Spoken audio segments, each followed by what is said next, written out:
আজকে একটা দৃশ্য দেখে খুব কষ্ট লেগেছে। বাংলাদেশে পাবনাতে আল্লাহর কোরআনের প্রায় 150 কপি আগুনে পুড়ে গেছে।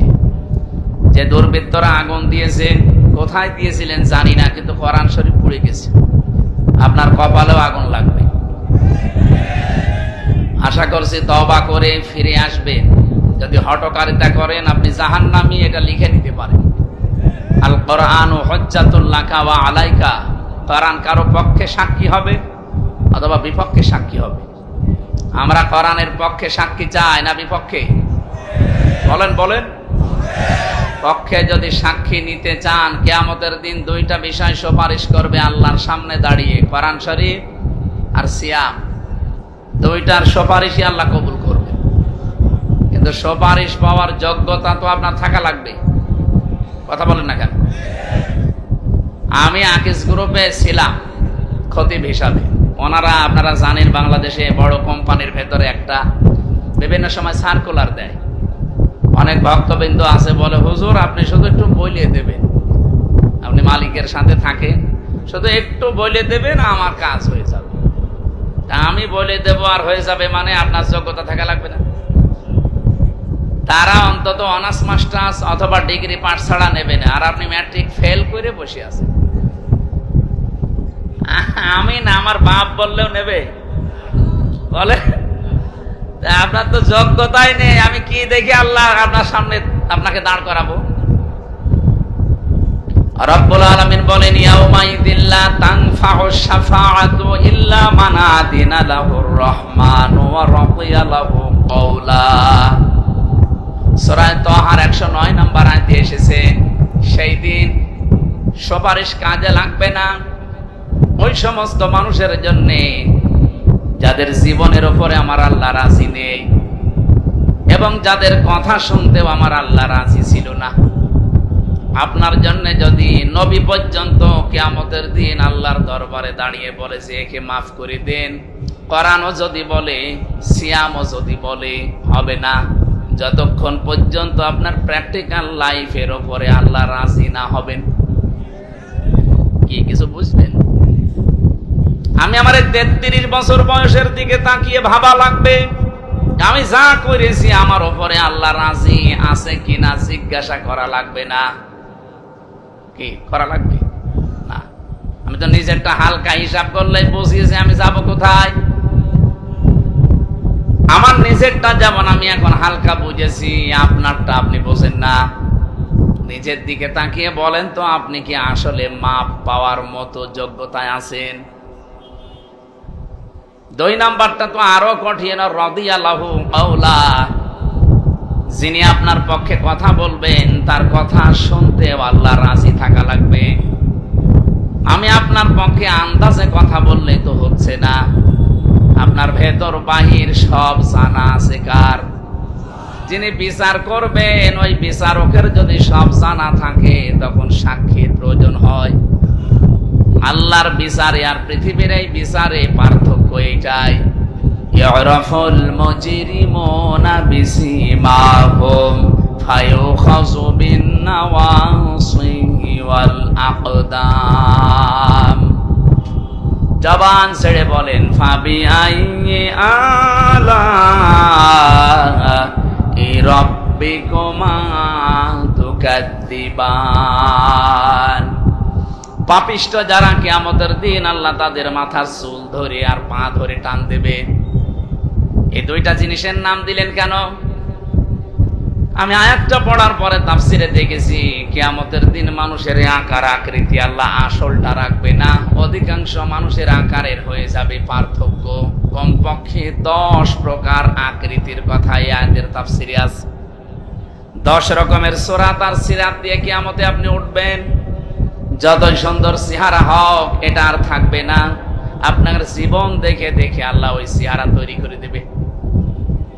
পৃথিবীতে আপনাকে পাল্টিয়ে দিতে পারত, যেহেতু সম্মান আপনার অনেক বেশি। ওয়ালাকাদ কাররামনা বানি আদম, এ পৃথিবীতে সবচাইতে বেশি সম্মান আমি আল্লাহ দিয়েছি বনি আদম সন্তানকে। এই জন্য আমাদের আকৃতি পাল্টায় না, তো কিয়ামতের দিন পাল্টিয়ে যাবে। কারো আকৃতি হবে শুকরের মতো, কারো হবে কুকুরের মতো, কারো হবে সর্পের মতো, কারো শিয়ালের মতো। আকৃতি প্রায় 10 রকম আমি পেয়েছি। চিন্তা করলাম, আল্লাহ এই সমস্ত জিনিসের নাম দিলেন কেন? ভেবে দেখি, দুনিয়াতে বহু মানুষের চরিত্র সাপের মতো আছে। একটা সাপ মানুষকে কামড় দেয়, লোকটা মরে যায়, সাপের কোনো লাভ হয়? বলেন না কেন? পৃথিবীতে বহু মানুষ এমন আমরা দেখি, শুধু মানুষের ক্ষতি করে বেড়ায়, নিজের সেরকম লাভ হয় না। কি কথা বললেন? ও সকাল থেকে ওঠার পরে ধান্দা থাকে, কার 12টা বাজাবো।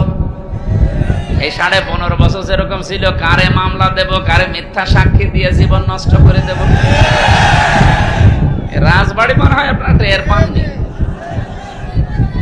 হাজারো মানুষ এখানে পরীক্ষিত, তারা এই যে বসে আছে ডানে বামে। সকাল থেকে উঠে যাদের এই চিন্তায় ছিল কারে বিপদে ফেলবো, কার 12টা বাজাবো। আপনি হাজি হতে পারেন, নামাজি হতে পারেন, আপনার আকৃতি কিয়ামতে থাকবে না। আমার তো এই আয়াতের ব্যাখ্যা পড়ার পরে মনে হয় বাংলাদেশে বহু ফেরেশতা কিয়ামতের দিন উঠবে, যারা আকার আকৃতি সাপের মতো হবে।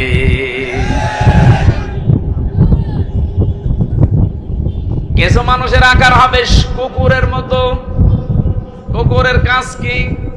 আপনি 2টা কুকুরকে খাবার দেবেন পাশাপাশি, একটাকে চা দিয়েছেন, ও সারা দিন খেলেও শেষ হবে না, এরপরও দেখবেন পাশেরটায় হামলা দেয়। এই স্বভাব দেশে ছিল না? বলেন। আমাদের কুষ্টিয়ার হানিফ সাহেব, পরে আল্লাহ যাই দিয়েছিলেন, ও যদি মরণ পর্যন্ত খেত শেষ হতো না। কিন্তু এই 15 বছর এত কিছু বানিয়েছে, আমার মনে হয় ফেরেশতা হিসাব করলো 8-10 দিন লাগবে। আপনি খুলনা, বাগেরহাট, সাতক্ষীরা, এই 3টা জেলায় যে দেখেন, আমার মনে হয় প্রায় অর্ধেকই তার ছিল। চালাকি করতে গিয়ে ধরা খেয়ে গেছে সে আর তার ভাই। নিজেদের নামে জমি জায়গাগুলো, এই ফ্ল্যাটগুলো কিনেছে বিভিন্ন আত্মীয় স্বজনের নামে, তাদের নামে রেজিস্ট্রি করেছে। আল্লাহর ইশারা, ওরা যে পালিয়েছে, এখন বলছে আমরা আর দেব না। আপনি কি করলেন চালাকি করে? দুদুকে যেন ধরতে না পারে, যেন নিজের নামে করেনি, করেছে কোন ফুফুতো ভাইয়ের শালার মেয়ের নামে। অত দূরের আত্মীয়, সে এখন ফেরত দেবে। সে বলছে এটা বাবা শাহজালাল, সব হালাল, হালাল করে দিয়েছে। অথচ এইটা না করে আপনার যা ছিল সম্পদ, এতটুকুর ওপর সন্তুষ্ট থেকে বাকি যা বাজেট পেয়েছিলেন, এগুলো যদি জনগণের ভেতরে আপনি বিতরণ করতে পারতেন, আল্লাহর কসম সারা বাংলাদেশ তছনছ হয়ে গেলেও আপনার ঘরে কেউ হাত দিত না। আজকে আমি ফজরের নামাজ কুষ্টিয়ায় পড়ার পরে নদীর ধারে একটু হাঁটছিলাম, 7-8 জন লোক এসেছে। ওনাদের কাছে একটু জরিপ চাইলাম যে ভাই, এখন যদি হানিফ সাহেব হঠাৎ করে আপনার সামনে এসে পড়ে, আপনি কি বলবেন? বলছে কে বলবো মানে ওই শালারে, দরকার নেই। মানে টান শুনে বুঝলাম যে পিটিয়ে মেরে ফেলবে। ঠিক হয়নি আপনাদের। যা ছিল ওইগুলো যদি নিজেরা খাওয়া দাওয়া করতেন, শেষ করতে পারতেন না। যা করলেন 15.5 বছর, মনে করেছিলেন যে 41 সাল। কিসের 41? আপনার 41 ঘন্টা, 41 মিনিট, 41 সেকেন্ডের গ্যারান্টি আছে? আর আপনি কি টার্গেট নিয়েছিলেন আন্দাজে? এই জন্য আমাদের চরিত্র এরকম যেন কারো না হয়। যা আছে এইটাই তো আমি শেষ করে যেতে পারি না, এরপরও কেন আমি মানুষের টায় হামলা দেব? কিন্তু আমার আফসোস হয়, আগস্টের 5 তারিখের পরে অনেক মানুষের চরিত্র এরকম কুকুরের মতো হয়ে গিয়েছে। আপনি অনেকটাই হামলা দিতে যান কোন কারণে? হযরতে আবু যার রাদিয়াল্লাহু তাআলা আনহু থেকে বর্ণিত, বিশ্ব নবী বলেন, মানিদ্দাআ মা লাইসা লাহু ফালাইসা মিন্না ওয়ালিয়াতাবাওয়া মাকআদাহু মিনান নার। মুসলিম শরীফের হাদিস। যে জিনিস তোমার না, ওই জিনিস যদি নিজের দখলে রেখে দাও, ওই দিন থেকে তুমি আমার দলভুক্ত আর নেই। এখানে আলেম যারা আছেন বলেন তো, ফা এই শব্দটা বালাগাত মান থেকে 19টা অর্থে আসে। আমি নিজে বালাগাত মানতে এত বেশি পড়েছিলাম, একেবারে আমার মনে হয় কোরআন শরীফের মতো মুখস্থ ঠুটস্থ হয়ে আছে। কোন অক্ষর কোন কায়দায় ব্যবহার হবে আমার একেবারে ঠুটস্থ আছে। এই ফাটা নবীজি দেওয়ার কারণ হচ্ছে আগে বর্ণিত কোন দোষ যদি কেউ করে থাকে পরের শাস্তি তার জীবনে মাস্ট বি আসবে। তাহলে আগের শাস্তি কি, আগের কাজটা কি? যে জিনিসের মালিক আপনি না, ওই জিনিস যদি আপনি জোর করে নিজের দখলে নিয়ে নেন, প্রথম শাস্তি হচ্ছে ফালাইসা মিন্না, আপনি নবীর উম্মত আর নেই। বলেন তো বাংলাদেশে কত মানুষ নবীর উম্মত থেকে বের হয়ে গেছে? যারা গিয়েছেন এখন যদি তারা বলেন হুজুর আমার বাবা মরে গেছে, জানাজা পড়িয়ে দেন, কবরে দেন, এটা মিথ্যা কথা হবে না? আপনার বাবা তো নবীর উম্মতই নেই, এক কথা বলেন না কেন? আমি তো বিসমিল্লাহি ওয়া আলা মিল্লাতি রাসূলিল্লাহ বলে আপনার বাবাকে কবরে দেব কি করে মিথ্যা বলে? আল্লাহর নামেও আপনার বাবা ছিল না, রাসূলুল্লাহর দলেও ছিল না, তা আমি মিথ্যা কথা বললে আল্লাহ মেনে নেবে? আরো জোরে বলেন। এই জন্য এই ভণ্ডামিগুলো বাদ দেওয়া লাগবে। কিছু মানুষের বিশ্বাসী হয়ে গেছে যা করে করি, মরে গেলে যদি 10টা গরু আমার নামে জবাই হয় আমার জান্নাত ঠেকায় কে? মনে আছে জান্নাত ওর বাবা, ওই গরু জবাই করবে আর দিয়ে দেবে। বিশ্বনবীর আপন চাচা হযরতে আবু তালিব, এই হযরত বলে ফেললাম, এই লোকটা সম্মানিত মানুষ। এই আবু তালিব লোকটা যেদিন মারা যাবে নবীজি নিজে তার মাথার কাছে বসলেন, বুখারী শরীফের হাদিস। ডাক দিয়ে বললেন, ইয়া আম্মি আবি তালিব, লা ইলাহা ইল্লাল্লাহ হাজ্জুল লাকা ইনদাল্লাহি ইয়াউমাল কিয়ামাহ। হে চাচা, জোরে বলা লাগবে না, শুধু আস্তে করে আমার কানের কাছে মুখ নিয়ে বলেন লা ইলাহা ইল্লাল্লাহ, মুহাম্মাদুর রাসূলুল্লাহ বলার দরকার নেই, কারণ ওটা যে আমি নিজে আমি সাক্ষী দিয়ে দেব। কিন্তু আল্লাহর একাত্মবাদের শিক্ষা স্বীকৃতি আপনি একটু দেন, জোরে দেবেন না, শুধু আমার কানের কাছে মুখ নিয়ে বলেন, আমি শুনলেই হবে। কিয়ামতের দিন আমি আপনার গামছা দিয়ে টেনে নিয়ে আল্লাহর দরবার থেকে জান্নাতে দিয়ে আসবো। পাশে দাঁড়িয়েছিল আবু সেহেল আর আবু শাহাবুল, আবু লাহাব, আবু সুফিয়ান। ডাক দিয়ে বলছে, নেতা পড়বা, সারা জীবন বাপদাদার ধর্ম অনুসরণ করলে এখন ভাতিজার এই নতুন ধর্ম অনুসরণ করে কলঙ্কিত হবা। মানুষ তোমারে কা পুরুষ বলবে, ভীরু বলবে, তোমার নামে বদনাম বের করবে যে ও মরার আগে বাপদাদার ধর্ম ছেড়ে দিল। আবু তালিব ওই দিন ডাক দিয়ে বলেছে, ভাতিজা মুহাম্মদ, আমি তোমাকে ভালোবাসি, কিন্তু এই কালেমাটা পড়তে পারলাম না, আমারে মাফ করে দিও। বলেন তো মাফ করার মালিক কে? বলেন বলেন। সঙ্গে সঙ্গে নবীজির মন খারাপ হয়ে গেল। ফেরেশতা জিবরাইল সূরা কাসাসের 56 নাম্বার আয়াতটা নিয়ে হাজির হয়ে গেলেন। ইন্নাকা লা তাহদি মান আহবাবতা ওয়ালাকিন্নাল্লাহা ইয়াহদি মাইয়াশা ওয়া হুয়া আ'লামু বিল মুহতাদিন। এটা ইবনে কাসির তাফসিরে পাবেন। আল্লাহ পাক বলেন, ফেরেশতা জিবরাইল এসে বলে, হে নবী, হেদায়েত তো আপনার হাতে আল্লাহ দিয়ে দেয়, নিজে যাকে ভালোবাসেন তাকে দিয়ে দেবেন। এটা আল্লাহ নিজের কাছে রেখেছেন, আর আল্লাহ ভালো জানে যে হেদায়েত দেওয়া লাগবে কারে। এই লোকটা আপনার চাচা, আল্লাহ জানে। এই লোকটা সারা জীবন বাড়িতে নিয়ে আপনাকে লালন পালন করিয়েছে, খাওয়িয়েছে, আমি দেখেছি। আপনি যে বারবার তাকে বললেন কালেমাটা পড়ো, জোরেও বলা লাগবে না, কানের কাছে মুখ নিয়ে বলো, তাও লোকটা পড়ে নাই। এই জন্য আমি আল্লাহ তাকে মাফও করি নাই। এরপরেও নবীজি আবু তালিবের কবরের পাশে দাঁড়িয়ে হাত তুলে মোনাজাতে বলেছিলেন, আল্লাহ চাচা আবু তালিবকে মাফ করে দাও। সঙ্গে সঙ্গে জিবরাইল এসে বলে, হে নবী হাত নামান। কার জন্য হাত তুলেছেন? মা কানা লিন-নাবিয়্যি ওয়াল্লাযীনা আমানু আইয়াস্তাগফিরু লিল মুশরিকিন ওয়ালাউ কানু উলি কুরবা মিন বা'দি মা তাবায়্যানা লাহুম আন্নাহুম আসহাবুল জাহিম। সূরা তাওবা 11 নম্বর পারার 4 নম্বর পৃষ্ঠার 4 নম্বর লাইনের 113 নম্বর আয়াতে আছে। এটাও ইবনে কাসিরে পাবেন। হে নবী, কার জন্য আপনি হাত তুলেছেন? এই লোকটা আপনার চাচা, আল্লাহ জানে। কিন্তু লোকটা তো মুশরিক। কোন নবীর জন্য, কোন ইমানদারের জন্যও জায়েজ নেই। আল্লাহ শুধু নবীর নাম বলতে পারতেন, ওয়াল্লাযিনা আমানু দিয়েছেন। কিয়ামত পর্যন্ত কোন ইমানদারের জন্য এটা জায়েজ না, উচিত না, শোভনীয় না কি যে কোন মুশরিকের জন্য আল্লাহর কাছে ক্ষমা চাবে, যদি ওইটা আপনার নিকট আত্মীয় হয়। রাজবাড়িবাসী বিবেক যদি থাকে একটু খাটান, যে নবী জীবনে কোনোদিন হাত তোলা লাগে নাই, শুধু মনের ভেতরে কামনা আসলে কবুল হয়ে গেছে। এরকম হাদিস শোনেননি?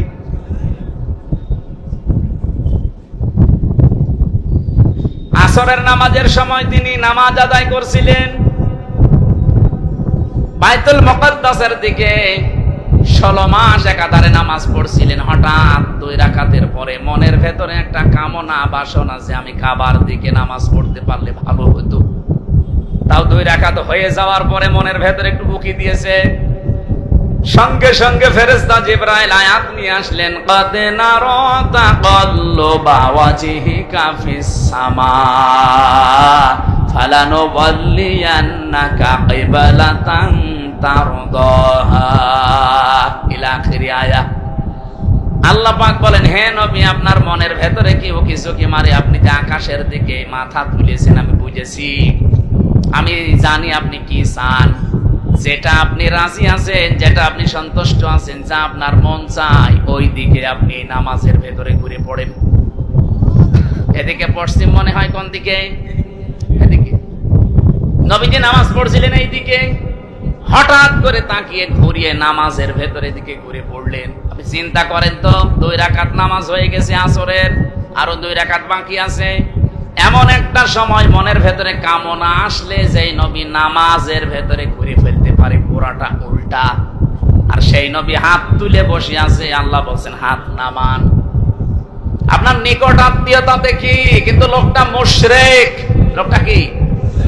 আরো জোরে বলেন। মুশরিকের জন্য শুধু নবী না, ইমানদারের জন্যও ক্ষমা চাওয়া জায়েজ নেই। বলেন। অথচ বাংলাদেশে টাটকা মুশরিক মরে যায়, আর আমরা কবরে দিয়ে মোনাজাত এমন করা করি, মনে আছে যে জান্নাত আমার বাবার, আমি আজকে দিয়ে আসবো। আপনাকে রাগ না করে নিজের সাথে মিলান, আপনার ঈমান আছে না আপনি মুশরিক। বহুবার এই কথা আমি ইঙ্গিত দিয়েছি।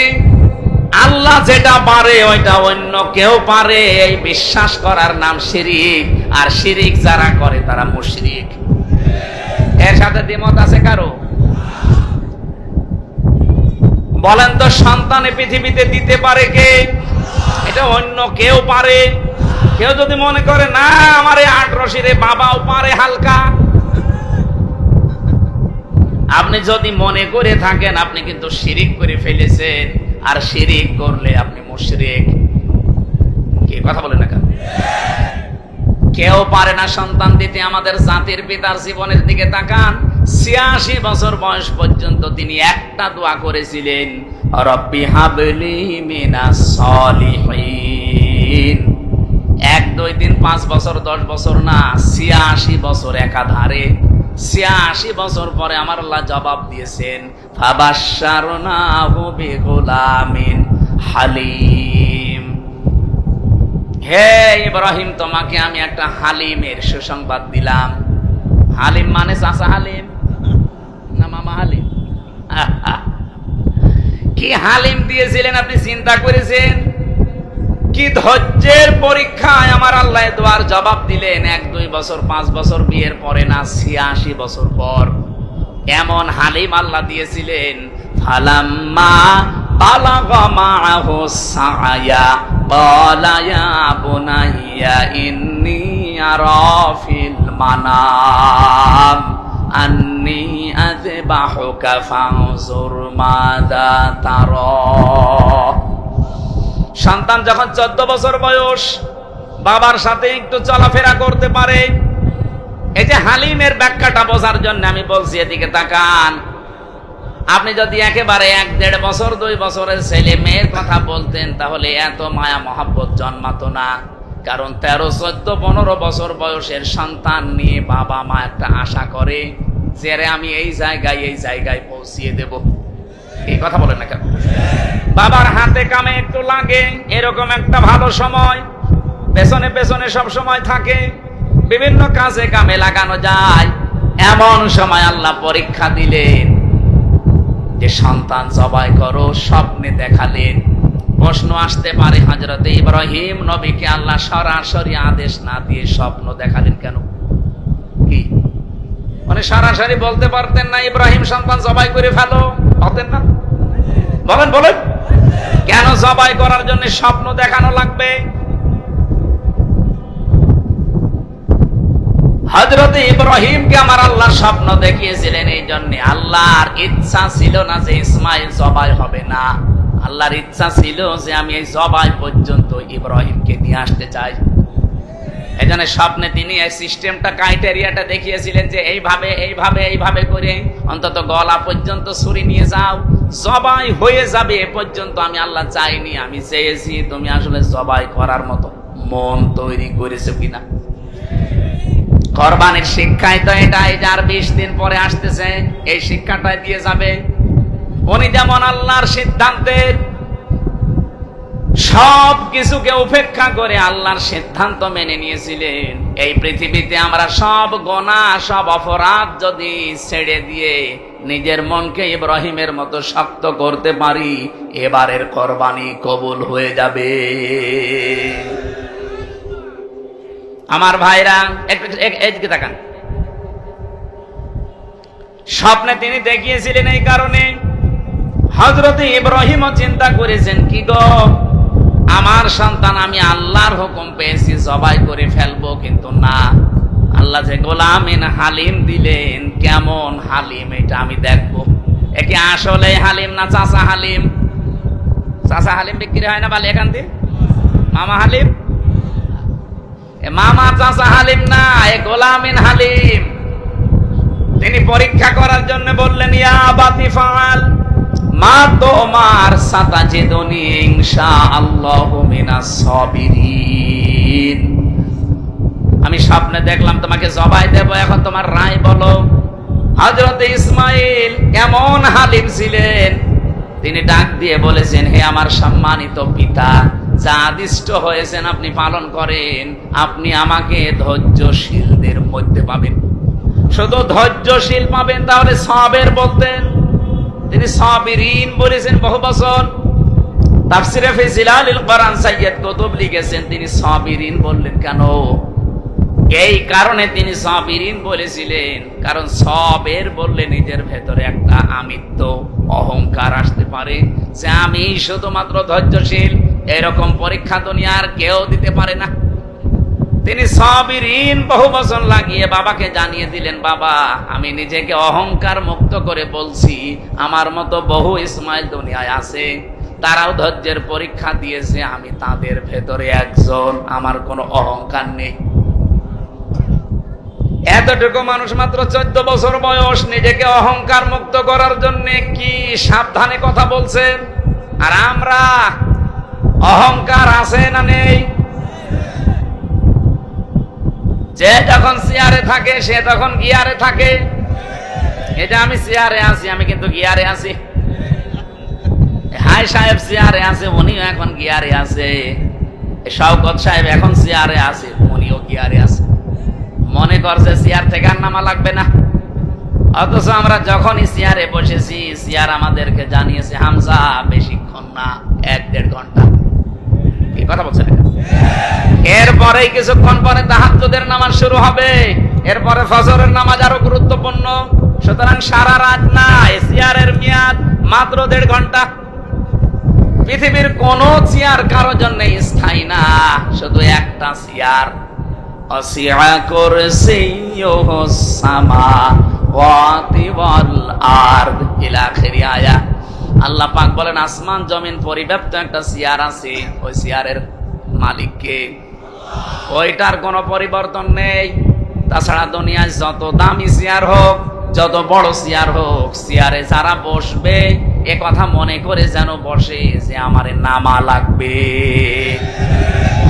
চেয়ার মানে যে চেয়ারের কথা বলছি।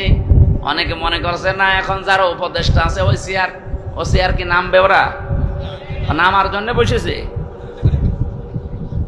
দেখেন নাকি চেয়ারের গরম, সে যখন চেয়ার পেয়েছে সে তখন পাল্টিয়ে গেছে। চেয়ারের গরমে কি বলতে যে কি বলে নিজেও টের পাচ্ছে না। এই যে মাহফুজ আলমের দিকে তাকান, চেয়ারে থাকার আগে আপনি দেখেছেন সে চেয়ারে থাকার আগে মানুষের কাছে টাকা ভিক্ষা করে পর্যন্ত খাবার খেয়েছে, মানুষের মেসে থেকে খাবার খেয়েছে, নিজের টাকা ছিল না বাবার, অথচ সে চেয়ারে পেয়ে এমন গিয়ারে আছে। শুধুমাত্র গিয়ারেই নেই, কোথায় সে 71, কোথায় 47, কোথায় 52, ওগুলো টানতেছে। কেন তুমি 24 আনতে পারো না? হ্যাঁ, কথা বলেন না কেন? আপনি 71 7 আনতেছেন আমার সামনে, আমি 71-এর কি বুঝি? আমার এখন 33 বছর, 92 সালে আমার জন্ম। 71-এ তো আমার বাবা কেবল মায়ের পেটে এসেছিল। আপনি কেন 71 টান দেন? 71-এর চেতনা নিয়ে টান দিয়ে দিয়ে তো হাসিনা মরেছে। আমি একটা জরিপ পেয়েছিলাম, নাকি এসব বলা ঠিক হবে না? বলেন মানে কি? আপনি না বললেও আমি বলবো, আমার কপালে যা আছে। আজকে এটা পাচ্ছিলাম আমি আসার সময়। ভাই রাগ করবেন না, এটা সত্য কথা বলে বলছি, নাই বলতাম না। 7 জন বীরশ্রেষ্ঠের মধ্যে একজনও আওয়ামী লীগের ছিল না। এটাকে আমি বানিয়েছি ইতিহাস। 11টি সেক্টর কমান্ডারের ভেতরে একজনও আওয়ামী লীগের ছিল না। 68 জন বীর উত্তমের ভেতরে একজনও আওয়ামী লীগের ছিল না। 30 লক্ষ শহীদের ভেতরে আওয়ামী লীগের একজনও বড় নেতা আপনি নাম পাবেন না। তাহলে আওয়ামী লীগ যুদ্ধটা করলো কোথায়? এটা জানাতে চেয়েছেন ডক্টর কামাল হোসেন, আপনি জবাব দেন। আপনি যে চেতনা বিক্রি করলেন এই 15.5 বছর, একটাও তো পেলাম না। এমনকি মুক্তিযুদ্ধ বিষয়ক মন্ত্রী যারে দিয়েছে অকর্মা মুজাম্মেল, অকর্মা মুজাম্মেল, সেই লোক নাকি মুক্তিযোদ্ধা না, ভুয়া মুক্তিযোদ্ধা। এ পাগলে এমন তালিকা করেছে, যাদেরকে আপনি যুদ্ধ অপরাধী বানাবেন তাদের না বানিয়ে সব বানিয়েছে আওয়ামী লীগের আর বিএনপি। আরে ভাই, আপনি যদি জামাতের 1000 দিতেন তাও এ দেশের মানুষ বলতো এটা ঠিক আছে। জামাতের মাত্র দিয়েছে 37 জন, তাও 13 জন মরে গেছে। অকর্মা মোজাম্মেল রে শুধু এই মন্ত্রণালয়ে বসিয়ে শুধু খাওয়িয়েছে, কোনো কাজ ছিল না। কোন কারণে ওরে বসিয়েছিল আল্লাহ জানে, আর যে পালিয়েছে ও জানে। আমার কথা শোনেন, বাস্তবতা কিন্তু এইটাই। চেয়ারে থাকলে আপনি গিয়ারে থাকতে পারেন না। পৃথিবীর কোন চেয়ার যেহেতু স্থায়ী না, ইসমাইল নবী এইটার ইঙ্গিত দিয়েছিলেন সবিরিন বলে। হে বাবা, আমি অহংকার মুক্ত থাকতে চাই। কারণ কোন মানুষের ভেতরে যদি যাররা পরিমাণ অহংকার তৈরি হয়, জান্নাত তার জন্য হারাম। কি সচেতন ছিলেন তারা অহংকারের ব্যাপারে। এত বড় কঠিন পরীক্ষায় অবতীর্ণ হতে যাচ্ছেন, তারপরেও তিনি নিজেকে বাঁচিয়েছেন। ইনশাআল্লাহু মিনাস সাবিরিন, এতটুকু বললেও হয়েছে তো। এর আগে তিনি জুড়ে দিয়েছেন সাতাজিদনি, সিন লাগিয়ে দিলেন কেন? সিন, সাফা, কদ, লাম, এরকম 13টা অক্ষর আছে। এই 13টা শব্দ যদি কোন সেন্টেন্সের আগে আসে, অর্থ হয় খুব তাড়াতাড়ি। সাতাজিদনি দিয়ে জানিয়ে দিলেন, বাবা দেরি হবে না, খুব শীঘ্রই আপনি আমাকে সাবিরিন, ধৈর্যশীলদের ভেতরে একজন পাবেন। আমি অহংকার করি না আল্লাহর বিধান মানতে পেরে। হযরত ইসমাইল খুশি হয়ে গেলেন, রব্বুল আলামিন তুমি যে গোলামিন হালিম বললে, আসলে আমি হালিম পেয়েছি। এটা মামা, এটা চাচা হালিম না, কি এটা আসলে হালিম। আমি যা বলেছিলাম এই 86 বছর তুমি তাই দিয়েছো আমারে হালিম হিসাবে। আমারে সন্তান পেয়ে আমি এত খুশি। আমি যে কথা বলতে চাচ্ছিলাম এই পয়েন্ট দিয়ে, পৃথিবীতে কোনো মানুষ আপনাকে সন্তান দিতে পারবে না, সে যত বড় পীর হোক, অলি হোক আর নবী হোক। এটা দেওয়ার মালিক শুধুমাত্র কে? এই বিশ্বাস যাদের নেই, বিভিন্ন জায়গায় বিশ্বাস ঢুকে গেছে। আপনি কিন্তু শিরিক করে ফেলেছেন, আর শিরিক করলে আপনি মুশরিক, আর মুশরিকের জন্য দোয়া করা জায়েজ নেই। আরো জোরে বলেন। এরকম শিরিকের রাজবাড়ী জেলায় নেই। যদি কেউ করেন থেমে যান, এক্ষুনি থেমে যান। অনেক মুসলমানদের ভেতরে এখন রন্ধ্রে রন্ধ্রে শিরিক ঢুকেছে। সেদিন নওগাঁ গিয়েছিলাম, মান্দা, যে বাড়িতে বসেছিলাম, ওই বাড়িওয়ালার 2টা ছেলে, আর একটা ছেলে পেটে আছে 6 মাস বয়স। আল্ট্রাসাউন্ড করার পরে নাকি বউ ডাক্তার রিপোর্ট দিয়েছে যে এইটাও ছেলে হবে। 1 বোতল পানি নিয়ে আমারে বলছে, হুজুর এমন পানি পড়বেন যেন মেয়ে হয়ে যায়। কি করে হবে? আরে না, আপনি এমন ভাবে পানি পড়বেন, আমি ছেলে আর চাই না, 2টা আছে, এবার আমি মেয়ে চাই। কি বিশ্বাস দেখেছি! আমার মতো এতটুকু হুজুরের উপর যদি এই বিশ্বাস ওর হয়, এত বড় হুজুর পেলিতে পাগল হয়ে যাবে। আরে রাজবাড়ি গোয়ালন্দ এলাকায় তো পাগল আরো বেশি। যেখানে সেখানে সেজদা দেয়। আপনি গোয়ালন্দ মোড় থেকে দৌলতদিয়া ঘাট পর্যন্ত যান, কত পাগলের মেলা দেখতে পাবেন। হরেক রকম পাগল দিয়ে মেলাইছে মেলা।